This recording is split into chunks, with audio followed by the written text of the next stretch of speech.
សួស្តីអ្នកនរគ្នាខ្ញុំសូយ៉ាខ្ញុំឃើញខ្ញុំទៀតហើយថ្ងៃនេះ topic ដែលខ្ញុំចង់និយាយគឺការហាត់ប្រាណជួយឲ្យខ្ញុំមាន confident ជួយយើងមានអារម្មណ៍ថាយើងមាន body ដែលវា hot ជាងមុនវា stop អូខេការហាត់ប្រាណជួយសាង confident ដែលយើងមានឧទាហរណ៍បើយើង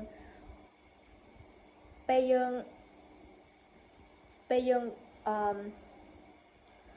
ស្អីអូយថ្ងៃនេះនិយាយដឹងគ្រឿងឈប់កាត់សិន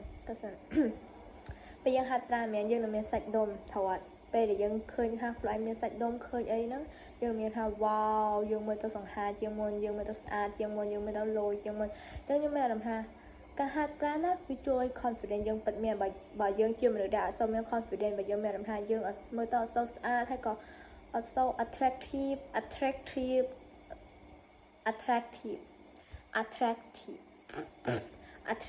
្នឹងហើយបើវានឹងជួយឲ្យយើងមាន attractive ខ្លាំងជាងមុនអញ្ចឹងខ្ញុំមានអារម្មណ៍ថាការហាត់ប្រាណណាគឺក៏មុនក៏ខ្ញុំអត់ហ៊ានដែរអ្នកនរគ្នាគឺមនុស្សស្រីយើងអត់សូវហាត់ប្រាណហើយក៏យើងអត់ចង់ហាត់ប្រាណថតប៉ុន្តែកាលហ្នឹងខ្ញុំមិនដឹងមិនថាខ្ញុំចង់ទៅកាលមុនខ្ញុំចាប់ដើមពីហូបសិនហូបតិចអញ្ចឹងហើយក៏ជិះកង់ហើយក៏ធ្វើអីក៏បានដែររវាតិចហើយមិនខ្ញុំចាប់ដើមទៅហាត់ប្រាណតែហាត់ប្រាណណាយើងគ្រាន់តែរត់លើម៉ាស៊ីនគេ10នាទី15នាទីក៏បានដែរគឺវាជួយច្រើនមែនទែនគឺគ្រាន់តែ15នាទីណានោះគឺវាដូរយើងឲ្យជួយច្រើនមែនទែនចឹងមានអារម្មណ៍ថាការហាត់ប្រាណណាវាជាអីដែលធ្វើឲ្យយើងមាន confidence វាជួយកសាងឲ្យយើងនឹងមានអារម្មណ៍ថាយើងស្អាតជាងមុនយើង attractive ជាងមុនហើយក៏យើងមានអារម្មណ៍ថាយើង proud myself ចឹងព្រោះយើងស្អាតហើយយើងមើលទៅសង្ហាជាងមុនហើយយើងនឹងមាន confidence ច្រើនជាងមុនទៀតចឹងវាជាអីដែលជួយមែនទែនណាការហាត់ប្រាណគឺវាជួយតែខ្ញុំចង់ប្រាប់គឺលើកដំបូងខ្ញុំទៅហាត់ប្រាណវាគួរឲ្យសើចមែនទែនគឺកាលហ្នឹងខ្ញុំទៅហាត់ប្រាណហើយខ្ញុំអត់ដឹងអីគឺខ្ញុំទៅម្នាក់ឯងព្រោះមិត្តភក្តិខ្ញុំអត់មានណាគេចិត្តហាត់ប្រាណទេគឺហ្នឹងហើយអត់មានណាគេចិត្តហាត់ប្រាណតែបើខ្ញុំទៅហែលទឹកហែលអីនឹងមានអ្នកទៅមុនតែបើទៅហាត់ប្រាណគឺអត់មានណាគេទៅសោះគេ say no ហ្មងអញ្ចឹងខ្ញុំមិនថាបើខ្ញុំចាំគេខ្ញុំអត់បានទៅទេអញ្ចឹងខ្ញុំចង់សារឲ្យខ្ញុំទៅខ្លួនឯងមក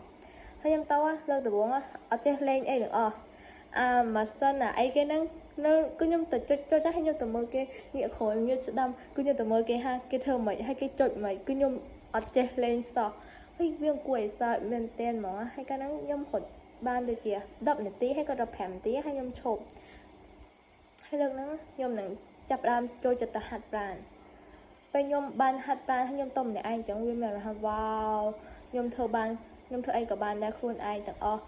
ទោះបីអត់មានណាគេទៅមួយយើងទោះបីអត់មានណាគេ support យើងក៏យើងទៅខ្លួនឯងបានដែរអញ្ចឹងអីដែលខ្ញុំចង់និយាយថ្ងៃនេះគឺបើអ្នកនរចង់មាន confidence ពិតមានចង់មានអារម្មណ៍ថាខ្លួនឯងសង្ហាហើយក៏ស្អាតច្រើនជាងមុនណាទៅហាត់ប្រាណបាយ